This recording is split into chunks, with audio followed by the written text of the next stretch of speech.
hollow cradle waits in silence. That line, it's actually from a rock anthem, a song about a world with no children. And today, we're going to dig into the real numbers, the hard data that sit right behind that really emotional, kind of scary idea. So you got to ask, right? Is that just some dramatic lyric from a song, or is it a glimpse into our actual future? Well, we're about to dive deep into the research to try and understand what might be one of the biggest and weirdly one of the quietest changes happening all around the world. Okay, before we just jump into charts and graphs, let's take a second. What are we really talking about here? What's at stake? I mean, the song talks about empty halls where laughter died and science turns to dust. That's powerful stuff. It's framing this whole thing not as just another statistic, but as a potential loss of, well, everything. Our whole creative and emotional future. And believe me, that's not just some poetic exaggeration. Researchers are calling this fertility decline a totally unprecedented demographic shift. We're talking about something with huge, and I mean huge, implications for our economies, our societies, even for something as basic as how we take care of each other. All right, so let's shift gears. Let's move from the why this matters to the what's actually happening. Let's get into the hard data. How on earth did we get here? And what does the situation look like right now, today? Okay, first things first, there's a key idea we absolutely have to get our heads around. It's called replacement level fertility. Think of it as the magic number. It's 2.1. That's the average number of kids per woman that a country needs to keep its population stable over time, without counting people moving in from other countries. And here's the kicker, the big headline. Right now, half of all the countries in the world are already below that magic number. This isn't some far-off problem for our grandkids to worry about.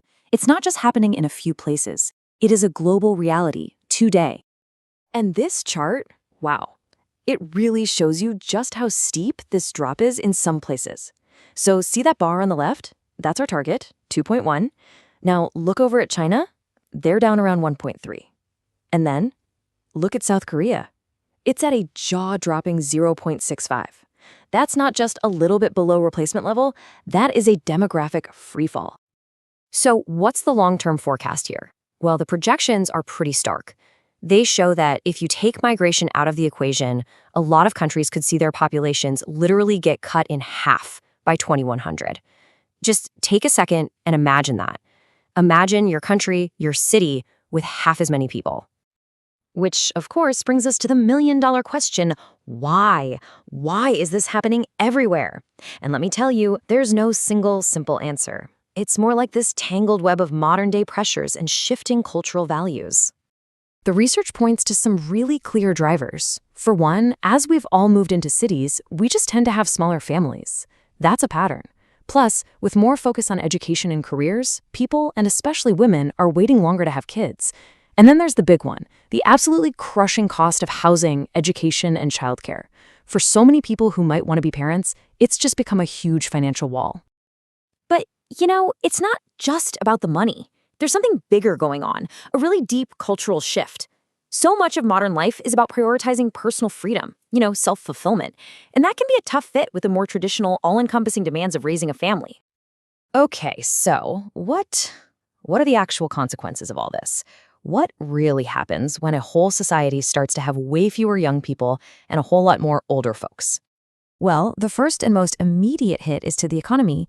It's pretty simple. A shrinking workforce means fewer people paying taxes, fewer people starting businesses, fewer people driving growth. I mean, to put that into perspective, one study on Russia showed its economic growth would have been a third lower if other things hadn't propped it up, just because their working age population was shrinking. And this table here, it does a great job of showing the incredible strain this puts on our social safety nets, like pensions and healthcare.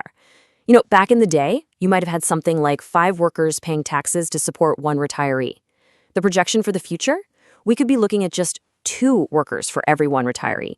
That math, it just doesn't work. It puts this immense, almost unbearable pressure on the whole system. And don't even get me started on healthcare. The needs are just going to be massive. In fact, researchers have a name for it. They call it a silver tsunami. It's this giant wave of older populations who are going to need more complex and expensive medical care. And the truth is, a lot of countries just are not ready to handle it. So the big question is, can we fix this? Can we turn it around? The song pleads, let's ignite the flame. And governments all over the world, they're trying. They're throwing all sorts of policies at this problem. But, as we're about to see, the results have been, well, let's just say it's complicated. You can basically see two totally different playbooks being used. On one hand, you've got the Nordic countries. They've gone all in on comprehensive support. We're talking generous parental leave, subsidized childcare, really pushing for gender equality. And it's helped. Their fertility rates are higher, though still not quite at that 2.1 magic number. Then you look at East Asia.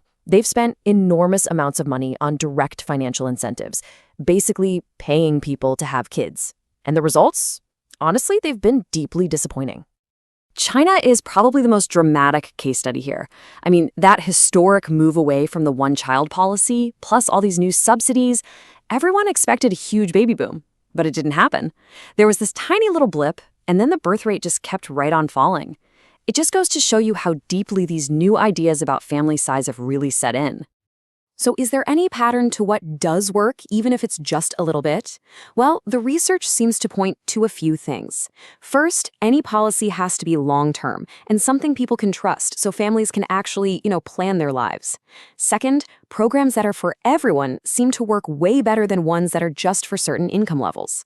And maybe most important of all, they need to give parents real, tangible financial help right now, not some tax credit down the road. When you boil it all down, this entire crisis really comes down to a fundamental tension, a real conflict. On one side, our modern world celebrates an individual's right to choose their own life path. But on the other side, as a group, as a society, we have this collective need for a next generation. And right now, those two forces are pulling in completely opposite directions. And that brings us right back to where we started. Yeah, the data and the charts, they all point to economic problems and budget shortfalls. But that song, it reminds us that the stakes are so much deeper than that. We're talking about the potential loss of new ideas, of culture, of the very spark that makes a society vibrant and keeps it moving forward. So let's end on this. It's a pretty provocative thought. If throwing money at the problem and creating new government policies isn't enough to turn this ship around, then what does that actually tell us? Maybe the solution isn't just about making it cheaper to have kids. Maybe what we really need is a much deeper, more fundamental rethink of how our entire society, our entire economy, values the incredible act of raising the next generation.